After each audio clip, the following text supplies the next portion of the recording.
Chris Swan, bonjour, merci de nous accorder de votre temps sur le festival de Flamanville, dans ce magnifique château dans la ville de Scénario qui s'est posé là pour le week-end. Nous allons évoquer votre album, France Profonde. Comment est née cette idée de scénario sur l'histoire et sur le boom en fait des films pornographiques dans les années 70? Pas parler de France Profonde, mais en fait, moi, j'ai fait un master de cinéma à la fac. J'ai beaucoup étudié la nouvelle vague, et en fait, en sortant de 6 ans d'études, je me suis dit, bon, on m'a fait étudier quand même beaucoup de genres de cinéma, mais pas de cinéma érotique. On m'a jamais parlé de cinéma porno, alors qu'en France, on a quand même un Emmanuel ou Le Sexe qui parle, qui sont quand même des films qui ont été importants, ou même Jean-François Davy. Enfin bref, je me suis un peu sentie rouler. Et donc je me suis dit, il va falloir que je cherche un peu par moi-même ce qu'il en est. Donc j'ai regardé beaucoup de films, je me suis beaucoup documentée, j'ai acheté beaucoup de livres sur le sujet, et en fait je me suis dit qu'il y avait vraiment beaucoup de choses à raconter, parce que c'est une histoire totalement invisibilisée et oubliée, et il fallait déterrer un peu tout ça. Et quand j'ai croisé la route de Chris, je me suis dit, bon, moi j'avais jamais fait de BD, j'avais un peu mis le pied à l'étrier, mais toute seule, je me sentais pas forcément de me lancer. Et en même temps, vu notre binôme de personnages dans France Profonde, je me suis dit, bon, je crois que j'ai trouvé le candidat idéal pour écrire avec moi. Le récit est porté par 2 personnages principaux. Jeanne, qui est en devenir de réalisatrice, en études de cinéma aussi. Et puis Dan Raymond, qui est lui un flic. Un peu solitaire, un peu voilà. Est-ce qu'ils apportent tous les deux une vision complémentaire de la société et je me suis demandé un peu quelque part si Dan Raymond n'avait pas aussi le rôle de Candide dans l'histoire.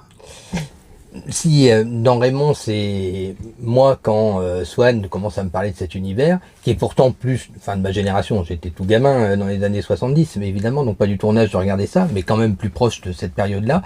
Et pour me convaincre, Swan, je me souviens, m'avait dit, mais écoute, tu connais la trilogie Le Parrain, tout le monde l'a vu, oui, c'est un des plus grands films de l'histoire du cinéma, oui. Ben, Le Parrain, il avait fait 6 millions d'entrées la première année quand il est sorti. Gorge Profonde, c'est 40 millions. Voilà. Et là, tout de suite, j'ai eu une sorte de phénomène de société un peu oublié. Et Firmin, on l'a bâti en se disant justement ça, c'est un personnage, on l'a fait volontairement, quelqu'un qui pourrait savoir mais qui ne sait pas. C'est-à-dire il est cinéphile, c'est quelqu'un qui est passionné de cinéma, mais le cinéma de papa, plutôt de Jean Gabin, ou le cinéma hollywoodien, etc., les grands films classiques des années 50-60, ça c'est son truc à Firmin. Et c'est pour ça qu'on le désigne comme une taupe, en fait, pour la Brigade Mondaine, pour dire, ben voilà, tu vas aller enquêter à l'intérieur du milieu du cinéma érotique, pornographique, pour comprendre ce qui s'y déroule. Et en fait, il est complètement à côté de la plaque. Il arrive là-dedans, effectivement, c'est pas seulement Candide, c'est un vrai extraterrestre. Dans ce qu'il découvre là, il a l'impression de changer de monde, d'univers et d'époque. Mais petit à petit, il va se prendre au jeu. Ouais, il va se prendre au jeu et peut-être se dire que au départ, il n'était pas du bon côté de l'histoire, et que Jeanne, justement, et peut-être elle, a compris beaucoup de choses avant l'heure. Le titre peut prêter à confusion, peut-être, pour ceux qui n'auraient pas la référence, qui pourrait éventuellement penser à un album sur la France rurale. On a eu ça. On a eu, bien sûr. En fait, on a une référence au film donc, que tu évoquais tout à l'heure, Gorge Profonde, totalement. La couverture, on remet les choses en place, je pense. Ça a été un long débat. Hein. Le titre, ouais, en fait, je crois que France Profonde, ça a été plus ou moins notre titre de travail. Et en même temps, on n'a pas trouvé mieux. En fait, ça a été assez clair. Il y a eu quand même des discussions avec les éditeurs, effectivement, à se dire, est-ce qu'on va pas penser qu'on parle de France rurale, surtout que c'est très dans l'air du temps. L'amour est dans le pré. Exactement. Alors que, bon, en même temps, ça aurait pu être une bonne surprise pour le lecteur. C'est très difficile, ça, parce que je me souviens quand j'ai lancé ma collection autour du sport, moi, je voulais l'appeler la saison, parce que j'avais 4 albums par an, un album par saison, et la saison sportive, la saison commence, enfin voilà. Et quand j'en avais parlé, l'attaché de presse de Delcourt m'avait dit, j'ai l'impression que tu vas me parler de jardinage.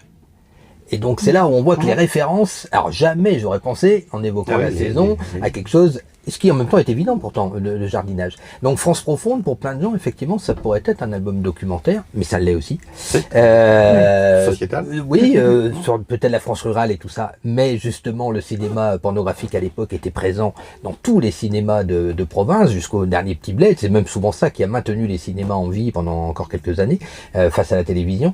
Donc c'était pas à côté de la plaque. Et ceux qui étaient vraiment décideurs aimaient beaucoup ce titre. Je me souviens, la responsable des droits audiovisuels à Albin Michel, qui elle était chargée d'aller vendre le titre en série, parce qu'il y a pas mal, ça tourne autour pour en faire une série autour de cet univers de France Profonde. Elle nous avait dit tout de suite, vous rigolez, on change pas le titre, hein, c'est parfait quoi.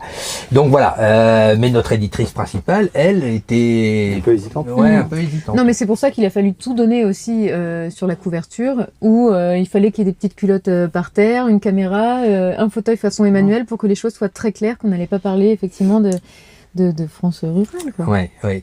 Alors la couverture, c'est pareil.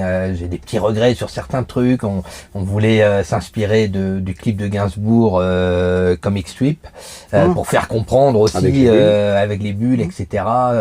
Et on voulait que ce soit des bulles de jouissance. France Profonde, mais il y avait des encore, voilà. Tu les as quand même mises à la fin. Voilà, dossier, c'est ça. Ouais. Mais ça voilà, c'est pas la couverture qui a été retenue au final. J'ai un petit regret là-dessus. Mais bon, c'est toujours les titres et les couvertures font toujours débat. C'est sans doute le truc, même parfois il y a le plus de crispation. C'est ce qui attire en premier lieu le lecteur. Oui, c'est aussi la couverture. C'est aussi très important. On pourra revenir sur les titres des films de cul aussi. Ouais. C'est clair. France Profonde, n'est pas, contrairement à ce qu'on dit, c'était pas du tout un album de cul. C'est un album sur la société, sur le cinéma, donc chronique sociale.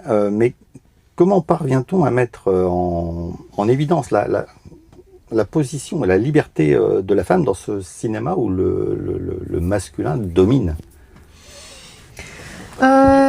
C'est compliqué, je pense, de garder...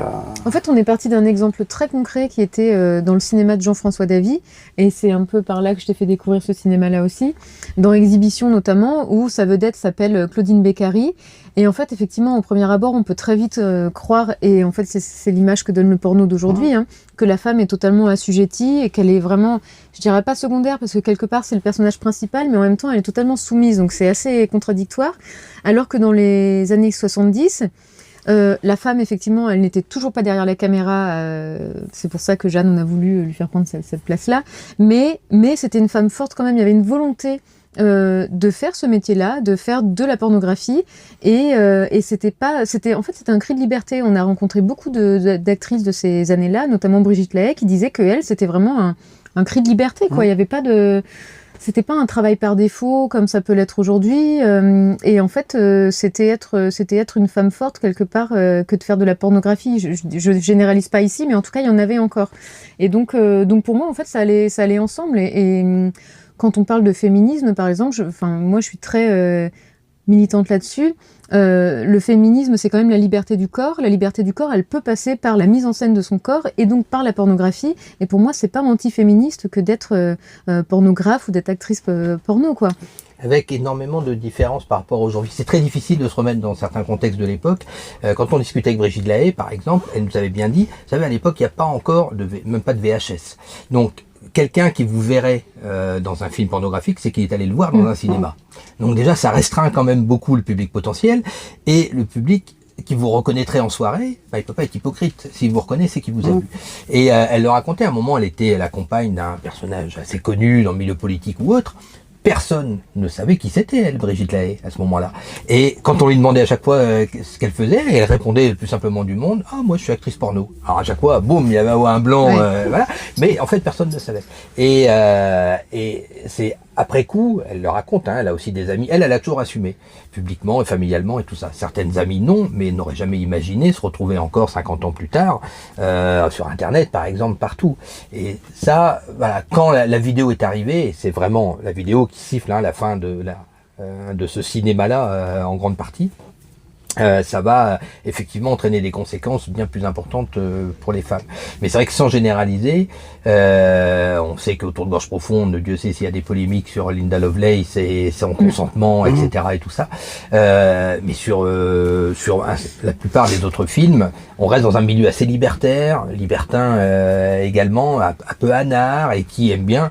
C'est une façon de faire un doigt d'honneur quand même à la bien-pensance de toute la société qui entoure, avec beaucoup d'humour, avec des vrais scénarios, des vraies équipes de cinéma. Enfin, on est quand même vraiment dans du cinéma. On n'est pas dans de la vidéo, on n'est pas dans même du sexe avant tout. On est dans du cinéma qui tente plein de choses au nom d'une liberté d'être soi-même et d'assumer. C'est ce qui donne aussi le ton à l'album, un ton joyeux et pas du tout misérabiliste. Mais c'était hyper important pour nous de justement revenir là-dessus. En fait, si on a fait cet album, c'était pour contrecarrer toute la vague porno qui existe aujourd'hui, en montrant qu'il y avait autre chose qui existait avant, mais autre chose qu'on a guillotiné avec la loi X. Voilà, exactement. Et en fait, donc tout ça découle d'une loi politique qui a fait muter un genre cinématographique, mais à la base, c'était effectivement joyeux.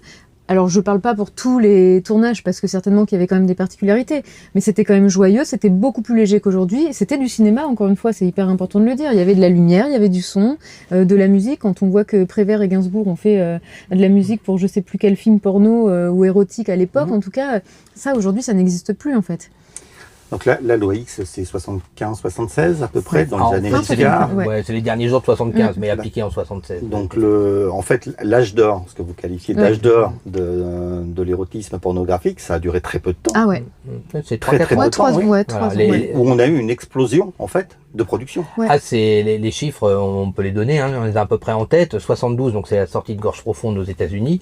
Là, on estime en France autour d'une centaine de films pornographiques, mais sous le manteau, hein, pour la bonne partie d'entre eux. En 75, c'est 500 et quelques films, et qui occupent à un moment donné 60% des salles de cinéma quand même. 60% des horaires, des écrans, etc. sont consacrés au porno. Il faut quand même comprendre ce que ça veut dire. Et on parle pas du tout de cinéma dédié à l'époque, puisque justement, à l'époque, il y avait la liberté de montrer ça partout. Vous avez le dernier Walt Disney, et à côté, vous avez Fait de la queue comme tout le monde, ou voilà, d'autres titres comme ça. Donc c'est vraiment un moment totalement, avec ses dérives, évidemment, aussi, mais qui mérite d'être réétudié, et surtout d'être interrogé, de réentendre ces acteurs de l'époque, etc. Le problème de la pornographie, ou même de l'érotisme en général, c'est que on prend toujours des décisions sans consulter réellement ceux qui en font. Et on part de principes quand même extrêmement moraux. Claudine Beccari, on l'a pas dit, mais Exhibition de Jean-François Davy, c'est un documentaire. Hein. C'est un documentaire qui est sélectionné à Cannes. Au Festival de Cannes, il y a ce truc-là. Il va être vu par près de 3 millions de personnes, dans une France de 40 millions d'habitants. Vous imaginez aujourd'hui un film qui devrait faire 5-6 millions d'entrées, c'est un documentaire sur le tournage d'un film porno. Et elle, quand elle est interrogée, Claudine Beccari, elle dit, mais moi, elle a tout fait, elle a été prostituée, elle a été caissière, voilà. Quand je passais des articles toute la journée à la caisse, etc., avec des gens qui me respectent pas, je louais mes bras, là je loue mon cul, mais ça me fait plaisir, je prends mon pied et je suis bien mieux payé. Bon. Voilà. Après, la position de est-ce que louer ses bras ou ses fesses, il y a une vraie différence, ça reste, quoi qu'on en pense, une position morale. Voilà, moi je n'irais pas louer mes fesses plutôt que mes bras, mais des personnes ont le droit d'estimer qu'elles préfèrent louer leur cul que leur bras. On a évoqué la loi X l'année dernière. En 2025, le gouvernement a bloqué l'accès aux sites pornographiques pour défendre la jeunesse. Est-ce que c'est parce qu'il est plus facile d'interdire que d'éduquer? Oui, clairement, complètement. Mais déjà, on voit que l'éducation sexuelle dans le milieu scolaire, je crois que c'est très difficile, de plus en plus. Ouais, ça tend à revenir, mais parce que ça a été complètement... Moi, je me souviens à mon époque, et je suis quand même pas très vieille, j'ai eu un cours dans toute ma scolarité d'éducation sexuelle qui consistait à essayer de mettre un préservatif sur un zizi en polystyrène. Si ça se limite à ça, c'est quand même très urgent de faire un peu mieux. Et non, mais en fait, c'est tellement plus simple mais c'est ce qu'il y a... C'est tout le principe de la loi X. Hein.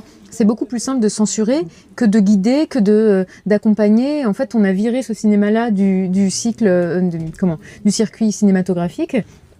Parce que effectivement, on n'arrivait pas à l'accompagner en fait. Et là, il y a eu plein de propositions de loi. On a essayé c'était quoi, avec les cartes bancaires des parents ou scanner la carte d'identité. Ça fonctionne pas. Et en fait, c'est beaucoup plus simple de vouloir tout couper, alors que c'est complètement con. Hein. Je trouve que c'est mettre sous le tapis le problème. Il va renaître d'une certaine manière. comme la pornographie est renaît du cinéma érotique qui a été censuré, ça va encore muter certainement, et ce sera peut-être même pire encore. Et c'est toujours pire. C'est ça le problème. C'est que ça mute de façon toujours pire. Alors après, il faut pas être angélique. Quand on voit ce qu'il y a sur Internet aujourd'hui, c'est une évidence qu'il faut contrôler l'accès d'une façon ou d'une autre aux mineurs et tout. Il faut contrôler. Mais voilà, là on y va toujours au lance-flamme. On laisse descendre là, notamment il y a encore une fois des gens qui essayent par exemple de faire du porno féministe, hein, ça existe, qui est totalement aux mains des femmes, de réalisatrices et d'actrices, qui est extrêmement vertueux dans leur tournage, bien plus que beaucoup de films classiques, et MeToo l'a bien montré. Ils sont foutus dans le caniveau avec l'eau du bain, c'est la même façon. Et c'est là encore une fois le vrai problème, c'est que on cherche pas à comprendre réellement ce qui est bien, ce qui est pas bien, pourquoi les gens vont là-dessus plutôt qu'ailleurs. Et c'est vrai que sur l'éducation sexuelle, de toute façon, les gamins, ils vont aller chercher des informations. Exactement. Voilà, mais faute d'avoir autre chose en fait, faute d'avoir une autre éducation. Donc, on pourrait très bien imaginer des films pornographique entre guillemets, mais qui explique un peu ce qu'est la sexualité et qui aussi évite de d'ériger en modèle des choses on sait très bien. Mais dans les années 60, c'était déjà ça avec les films naturistes suédois où c'était des films pornographiques et en même temps la jeunesse en France surtout prenait ça pour des films d'apprentissage parce qu'il y avait pas, on n'en parlait pas. Donc toute cette vague-là, elle a eu beaucoup de succès en faisant office d'apprentissage pour les plus jeunes, quoi. Gorge profonde a eu un effet incroyable sur la découverte du clitoris par des générations d'hommes. Ils n'avaient aucune idée de ce que c'était. Les Américains allaient voir ce film en couple, beaucoup, etc., pour finalement s'éduquer, entre guillemets. Pour le regretter de plein de façons, mais les gens, à un moment donné, vont chercher l'information. C'est étonnant, hein. L'espèce humaine, elle est curieuse. Et s'il y a bien un domaine où elle est extrêmement curieuse, c'est bien sur les choses du sexe. J'ai eu le sentiment en lisant l'album que dans le cinéma sur lequel intervient Jeanne, c'est parfois plus du bricolage, plus du bricolage que de l'art quelque part. C'est-à-dire qu'on va chercher des personnes sur le chef éclairagiste parce que l'acteur qui devait jouer le rôle a une panne. Enfin, c'était de l'improvisation, ça se faisait même dans une joyeuse improvisation, j'ai l'impression. Ouais, je crois que c'était un peu la réalité. Je crois qu'encore une fois, on a été très inspiré de Jean-François Davy. C'était un peu foutraque son cinéma et en même temps, ça fonctionnait très bien. Et je pense que peut-être qu'il y avait encore une frilosité par rapport à faire du porno quand on vient du traditionnel. Peut-être que ça se mélangeait pas trop encore parce que si on passait d'un côté, on pouvait pas revenir de l'autre.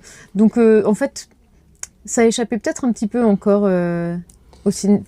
Comment t'expliquerais ça, toi? Non, il y a John Holmes, par exemple, c'est comme ça aussi qu'il a commencé, sauf erreur. Il est repéré à un moment sur un tournage alors qu'il... Non, Harry Rims. C'est Harry Rims, pardon. Harry Rims, qui n'est pas censé jouer au départ. Ouais, lui, il a remplacé vraiment au pied levé. D'autres fois, ils étaient obligés de se cacher quand même. Comment il s'appelle Kikoïn, Gérard Kikoïn, qui est un des grands réalisateurs de cette époque-là, raconte que le nombre de fois ils ont tourné dans des hôtels sous couvert, qu'eux, ils louaient une chambre pour un anniversaire ou un truc comme ça, puis en fait, alors il fallait des types qui surveillaient, ils ont tourné dans des trains, évidemment, ils n'avaient absolument pas l'autorisation, ils arrivaient à déguiser deux types en contrôleur pour interdire l'entrée d'un wagon, le temps de 20 minutes de jouer des choses. Et toute cette difficulté-là a énormément nourri leur cinéma, parce qu'ils ont été obligés d'être inventifs, créatifs, pour trouver des solutions à leur scénario, parce qu'encore une fois, il y en avait il y avait vraiment des scénarios derrière. Et c'est ça qu'on a essayé de rendre. C'était à la fois des productions qui avaient quand même un peu de sous, des techniciens qui étaient vraiment qualifiés, mais qui effectivement faisaient ça un peu par la bande, en plus des films traditionnels, hop, ils arrivaient à dégager une semaine pour tourner un film comme ça. Donc c'était vraiment un art sous contrainte permanente, mais un de mes grands éditeurs vous le dira en permanence, l'art naît de contrainte et meurt de liberté. Ben voilà. Je crois que c'est Tolstoï qui l'a dit à la base, donc c'est quand même pas le dernier des Mickey. Et je pense que dans la matière de cinéma érotique et pornographique, cet adage est particulièrement vrai. Petit clin d'œil à Manara. À peine. Ça fait plus ton époque pour le coup. Ah ouais, j'en ai fait un peut-être inconsciemment alors parce que j'ai pas souvenir. Alors après le déclic a quand même fait naître des fantasmes chez Génération et pas que de jeunes hommes. Et ça, parce que ça continue puisque les rééditions. Oui. Mais on est quand même aujourd'hui dans un érotisme en bande dessinée qui alors quand même est en train de se dégager totalement de l'érotisme BD des grands noms des années 80-90, Manara, Crépax ou autres et tout ça, pour moi à bon escient quand même, parce que j'ai malgré tout rarement trouvé mon compte réellement. Graphiquement, oui, il y avait des dessins qui étaient vraiment chouettes, scénaristiquement, beaucoup plus rarement, et je trouve qu'aujourd'hui, notamment aux mains d'autrices, ou via Instagram, il y a beaucoup aussi de comptes comme ça érotiques sur Instagram. Alors évidemment, comme c'est Instagram, on peut pas aller trop loin, mais avec beaucoup d'inventivité justement pour parler de sexualité et d'érotisme sur les réseaux sociaux et qui deviennent des albums. Et voilà, ça c'est vraiment encourageant. Et de temps en temps, on a aussi quelques grands auteurs comme Vince et Zep par exemple, qui ont fait un album érotique qui était superbe et qui était plutôt bon scénaristiquement. Ce qui m'embêterait moi, c'est l'hypocrisie, c'est-à-dire que des fois on veut vraiment intellectualiser ça. Et aujourd'hui, on est beaucoup là-dedans. On veut faire du cul, mais alors il faut aussi que ça ait l'air intelligent et tout ça, alors que c'est quand même quelque chose de plutôt animal. Mais en fait, au-delà de ça, je pense qu'aujourd'hui encore, parler porno et érotique, c'est complètement enfoncer des portes, quoi. On a bien vu que c'était quand même assez compliqué, à la fois pour être édité, à la fois pour être reçu en festival, pour être lu peut-être même. Enfin, ça reste très bancal. Alors justement, est-ce que c'est facile pour un éditeur de se lancer dans ce genre d'album, sachant que tout est sujet à controverse actuellement, mais tout, on peut rien dire, on peut rien écrire, on ne peut rien dessiner sans aussitôt déclencher des tollés tout à fait. Alors, je pense que si d'une façon ou d'une autre, si on n'intègre pas une vision traumatisante de la sexualité à un moment ou à un autre, oui, c'est difficile. Et là, on va parler d'expérience. Swan s'est vu refuser par un grand éditeur avec qui on travaillait déjà, sans aucune autre raison, un album érotique, avec un grand dessinateur, avec des nouvelles érotiques, etc. Mais avec l'excuse clairement donnée, il y a déjà eu l'affaire Petit Paul, on tient pas, voilà, alors qu'on est à 1000 km dans ce que tu avais écrit. C'est de l'érotique. Voilà, et donc on en est quand même là, effectivement, aujourd'hui. Swan s'est vu refuser son roman chez Gallimard parce que pas assez féministe. Le maire du village. Voilà, donc oui, c'est une difficulté. On n'a pas voulu, nous, justement là-dessus, on n'a absolument pas voulu être hypocrite. Dans notre récit, il y a des moments pas traumatisants, mais on cache rien de certaines difficultés. Jeanne se retrouve parfois en but où vraiment son producteur lui dit la seule chose que les spectateurs attendent, c'est qu'elles fassent tomber leur petite culotte le plus vite possible, vos actrices, etc. Donc on voit bien que elle est quand même en but à une vision patriarcale, on le cache pas. Et en même temps, cette vision, elle était aussi dans le cinéma traditionnel. Bien sûr, cette phrase-là, elle a été, Godard l'avait entendue dans Le Mépris, par exemple, pour mettre Brigitte Bardot à poil. Donc en fait, c'est là qu'il y a une bien-pensance qui est un peu emmerdante quand même, selon moi. C'est que même en voulant juste détailler et revenir sur des faits réels qui ont modelé le cinéma érotique de ces années-là, ça pose quand même problème. Parce qu'on est encore une fois sur une vision masculine, j'ai l'impression. Ouais, c'est possible.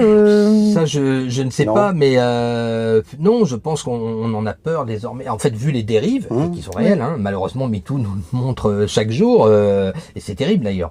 On se découvre un certain nombre d'hommes étant très naïfs devant le phénomène et bien obligés de reconnaître l'étendue systémique, etc. de ce phénomène. Ça n'empêche pas que quand même on puisse continuer à parler de la chose la plus excitante et joyeuse du monde, potentiellement, c'est quand même le sexe, ça touche tout le monde pourrait aimer ça ou presque, voilà, chacun a le droit, mais en tout cas, si on a envie de le prendre du bon côté et de bien s'amuser avec, on devrait avoir le droit. Et on a l'impression qu'aujourd'hui, non, il faut que chacun ait son trauma ou l'expose d'un point de vue traumatique. On le voit bien, on a été, effectivement, Swan le dit, on a été invité nulle part, parler à Saint-Malo, notre éditeur a fait des pieds et des mains pour qu'il y ait une rencontre. On a habillé le stand et tout, on était vraiment mis en vedette par Albin Michel. Il n'y a pas été moyen d'avoir la moindre rencontre. Alors, pour le coup, c'est mon fief, Saint-Malo, j'ai fait 3 expos là-bas, il y a plein de choses, il y avait des dizaines et dizaines de rencontres en 4 jours. On nous a dit non, il n'y a rien. Ils ont même cherché d'autres auteurs Albin Michel, plutôt que nous, pour mettre en rencontre. Et puis on a vu arriver, il y avait une rencontre sur sexualité, bande dessinée, ou je sais plus ce que c'était. Voilà. Là, on a juste envie de dire. On n'était pas du bon côté de la barrière. Okay. Notre sexualité était trop joyeuse, je pense. Alors que justement, le débat ça collait pas au sujet. Là-dessus. Bien sûr. Et là, on a quelqu'un qui, Swan, elle a travaillé, elle a créé aussi un film là-dessus. Enfin voilà. Donc, on a le droit d'avoir des points de vue différents. Et effectivement, c'est le débat, moi, qui, soit il est très, tout le monde tire dans le même sens parce que personne n'ose lever la main. Et si quelqu'un ose lever la main pour essayer d'avoir un peu une vision différente, il s'expose à ce qu'on comprenne très mal, on va dire, parce qu'on fait pas l'effort de le comprendre. Là, ce qu'on a raconté, c'est une tranche d'histoire. On n'a rien, c'est une fiction, mais on a amalgamé que des choses vraies. On peut sourcer le moindre truc qui est raconté dans ce bouquin. Ce sont des témoignages vécus et des histoires vraies. Alors, justement, à la fin, vous avez ajouté une sorte de cahier.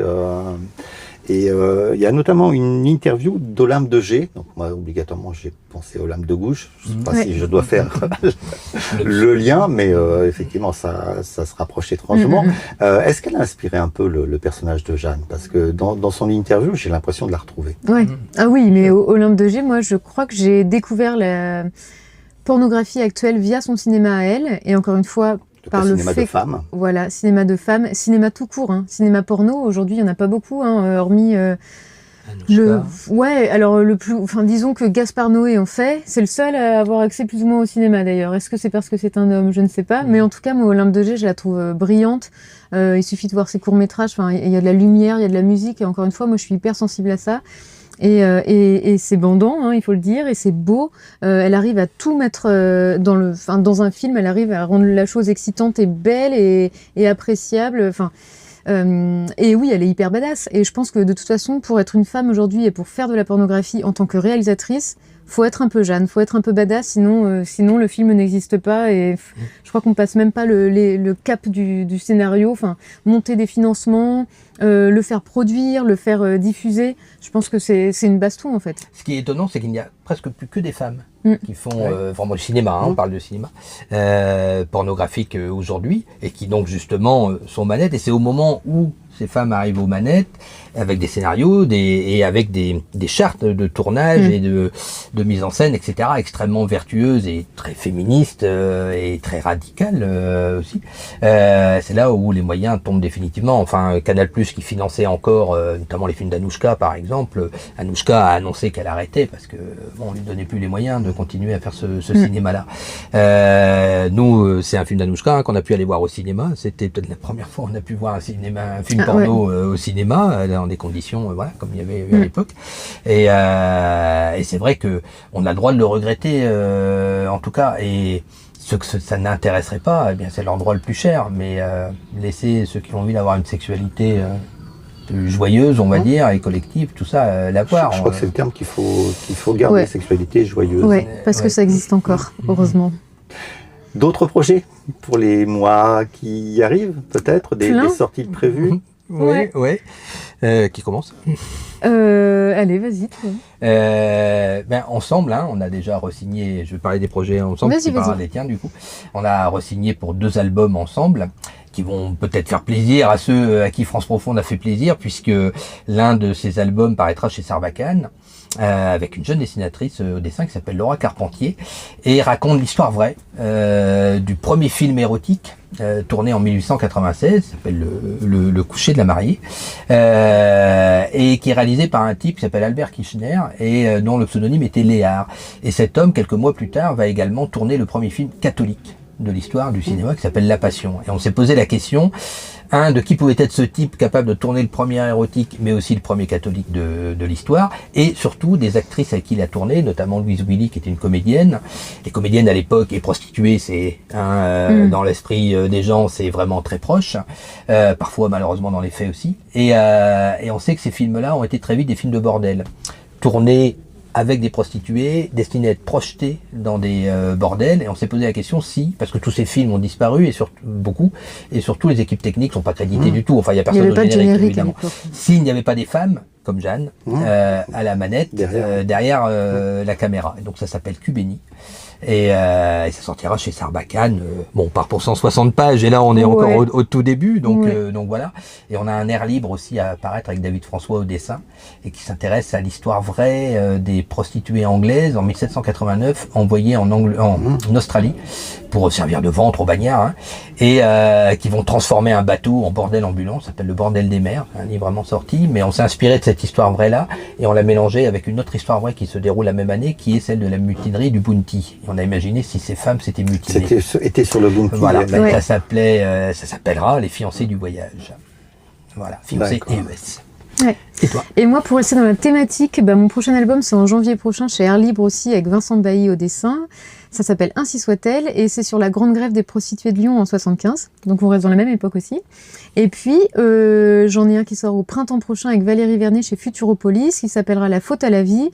Et c'est sur l'histoire, c'est genre de Thelma et Louise avec une monitrice d'auto-école et son élève qui pète un peu un câble contre le patriarcat, disons, et qui s'enfuient toutes les deux à travers les routes de France profonde, pour le coup, de vraie France rurale. Voilà, pour les plus récentes. Et Filles de pute sera adapté aussi chez Sarbacane aussi. Et il sortira, je sais pas quand, et ce sera avec Juliette Ayer au dessin. Une actualité cinématographique, j'ai cru voir passer une information sur une adaptation par Olivier Marchal. Eh ben oui, c'est reparti comme en 40 pour Notre mère la guerre. C'est un projet qui date quand même de 2012, avec 2014 pour le premier contrat, qui a connu plusieurs formes, avec la Gaumont, déjà avec Netflix, sous forme de série, sous forme de long métrage, etc. Et là, ça revient chez Netflix, toujours avec Olivier Marchal, sous la forme d'un unitaire. Je suis en train de me rendre compte au moment où je parle que j'ai plus le droit d'en parler. Parce qu'en fait, ils m'ont récupéré pour dire pour l'instant, faut rien dire, etc. Vous mettrez des bips par-ci par-là. Je n'ai ouais. Non mais l'info est sur Internet, voilà. trouver. Ouais, bon. Donc, mais apparemment, il faut que on ne révèle rien. Donc, de toute façon, c'est encore en discussion, machin, mais j'ai quand même reçu le scénario, par exemple. Enfin, j'avais écrit une première version et Olivier l'a retravaillé. Donc, là, on va dire que ça sent bon. Voilà. Une grande pointure. À l'année prochaine. Ouais. Et puis, bon, c'est un projet qui nous tenait à cœur aussi. D'abord parce qu'on aime beaucoup Olivier humainement. Et puis que c'est un projet sur lequel on a mis énormément de choses, Maëlle et moi. Qui a connu un vrai bel accueil. Et oui, de le voir devenir un film, on serait super heureux. Voilà, tout simplement. Merci beaucoup à tous les deux. Merci. Merci de nous avoir accordé du temps et bonne fin de festival à Flamanville. Merci beaucoup. Merci beaucoup. Merci.